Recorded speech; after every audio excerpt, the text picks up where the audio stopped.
Olá, boa tarde. Eu sou a professora Marta Esteves, estou à frente da Secretaria da Educação há 7 anos e meio, desde o primeiro dia da gestão do prefeito Fred Guidoni. Estou aqui hoje para conversar um pouco com vocês, pais, mães, familiares dos nossos queridos alunos da Rede Municipal de Campos do Jordão, sobre esse momento delicado, mundial, que nós estamos vivendo por conta da pandemia do coronavírus.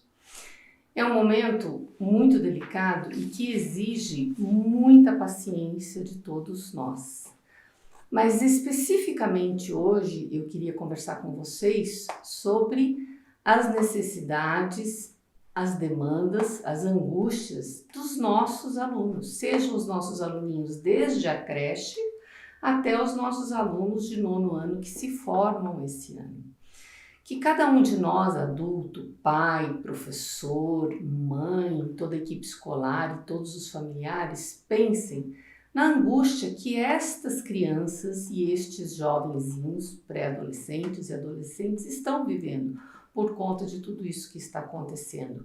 A necessidade do isolamento social, não ir para a escola, não poder fazer as atividades ao ar livre que gostam, para que nós possamos garantir a nossa vida. Então é uma coisa muito séria. Primeiro que é importantíssimo o isolamento social, que nós mantenhamos esse isolamento social. A mensagem fique em casa nunca foi tão necessária e importante nós entendermos qual é o significado disso. Mas por um outro lado, é muito importante que nós pensemos nas nossas crianças a necessidade que nós todos temos de ter a paciência com elas e de principalmente manter um mínimo de rotina na vida delas. Imagina uma criança de 2, 3, 4 anos que todos os dias vai para a escolinha, vai para a creche, 5, 6 anos, 7 anos, está a idade de alfabetização, do dia para a noite não tem mais a escola, quebra a rotina. Então é muito importante que as mães, os pais, os familiares, quem cuida das crianças, tentem manter um mínimo de rotina possível e tenham muita paciência com elas. É um momento delicado, mas que nós temos certeza que ele vai passar. E quanto mais nós fizermos bem feito o nosso papel, mais rápido essa situação toda vai passar. Esta semana, a Secretaria Municipal de Educação, com autorização, com aval do gabinete do prefeito, estabeleceu uma portaria dando as orientações a respeito das atividades educacionais não presenciais. Essa portaria ela é baseada primeiro no decreto da Prefeitura Municipal, que estabeleceu o fechamento das escolas em 19 de março, é baseada na resolução do Estado de São Paulo, que dá as orientações para as escolas, das redes estaduais, municipais e particulares, e é também baseada no parecer do Conselho Nacional de Educação, que dá todo esse contexto dessas atividades educacionais não presenciais.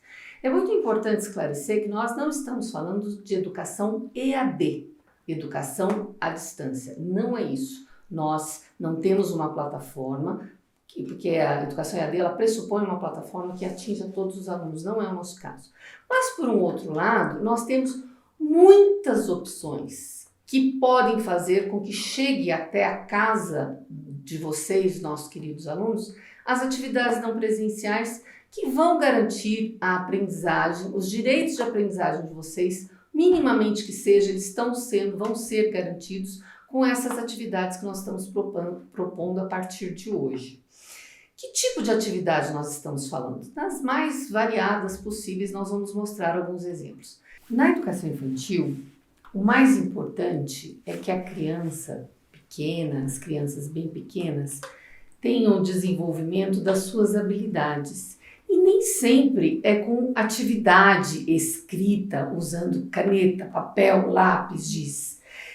O que é mais importante explorar na educação infantil é o movimento, a ampliação do vocabulário, a escuta da criança, o diálogo com a criança. Então, cantar musiquinhas, contar histórias, ouvir historinhas das crianças, ler historinhas, atividades ao ar livre, atividades com os elementos da natureza, pedra, galhos de árvores, folhas, Todas essas atividades vão desenvolvendo as habilidades essenciais, as mais importantes para as crianças nessa idade de educação infantil.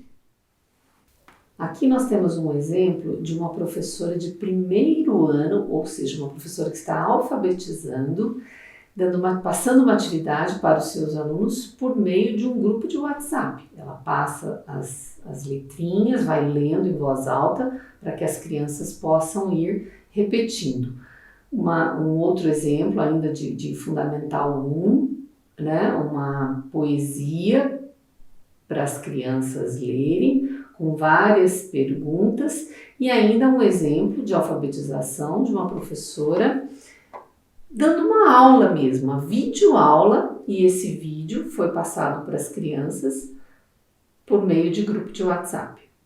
Esse é o exemplo de uma professora da sua casa contando uma história para os seus alunos. É a história do João e o pé de feijão. Chama-se Ciranda Cultural. Não temos aqui nem o nome do autor e nem o nome do ilustrador. Então vamos lá. Aqui um exemplo de uma aula para o Ensino Fundamental 2. Um professor da casa dele gravou um vídeo, passou por meio de aplicativo para os alunos. É uma aula de educação física. Olá, agora eu vou continuar aquele vídeo do alongamento com vocês, passando algumas atividades para vocês estarem se mantendo ativos, certo? O nome dessa brincadeira é brincadeira do sushi. O que vocês vão precisar? De 2 palitinhos, ou então... Algumas escolas também estão lançando mão de uma ferramenta gratuita na internet que se chama Google Sala de Aula. É uma plataforma que os alunos e os professores têm uma conta, eles entram, postam atividades, enviam atividades, é uma troca, uma interação entre professores e alunos, e também é uma possibilidade de desenvolvimento dos conteúdos e das habilidades necessárias, isso no caso para o Fundamental 2. Mas o nosso grande aliado hoje são as redes sociais e os grupos de mensagens e outros aplicativos. Então as escolas estão se organizando, né, com os professores por grupos de mensagens. Algumas escolas têm páginas nas redes sociais, têm sites.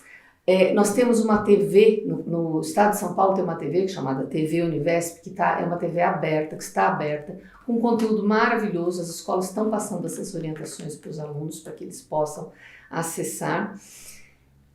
Um guia de orientação para como usar o material didático que já está com os alunos também está sendo encaminhado para as famílias, já por meio dessas mídias sociais, dos grupos de mensagem. Mas a gente sabe que hoje a grande maioria das pessoas tem acesso às redes sociais, à internet, a um celular que seja. Aliás, quero até fazer uma observação. Uma família que tem um único celular, se possível, por uma horinha do dia, deixa um pouquinho com a criança para que ela possa acessar as atividades da escola. Mas, se alguma família também não tem nenhum tipo de acesso, não tem problema. Nós temos poucos, mas temos alunos na zona rural. As escolas, elas vão estar abertas às segundas-feiras para entregar material impresso para os alunos. Qual que é a nossa intenção? Que ninguém fique sem receber essa atividade, que ninguém fique de fora. Outra coisa que as escolas vão fazer, nós temos bibliotecas excelentes em todas as escolas vão disponibilizar o que elas têm de livro didático para que as crianças possam pegar e ler nesse período que estão afastadas. As nossas escolas, elas têm realidades diferentes, estão em bairros diferentes. Algumas escolas nossas vão inclusive lançar mão das rádios locais, das rádios comunitárias, para estar mais próximo das famílias para passar essas orientações. O mais importante agora, gente, que nós nos ajudemos, que as famílias tenham esse acolhimento com as suas crianças, essa paciência, essa afetividade que é importantíssima em qualquer situação, quanto mais uma situação delicada dessa que nós estamos vivendo.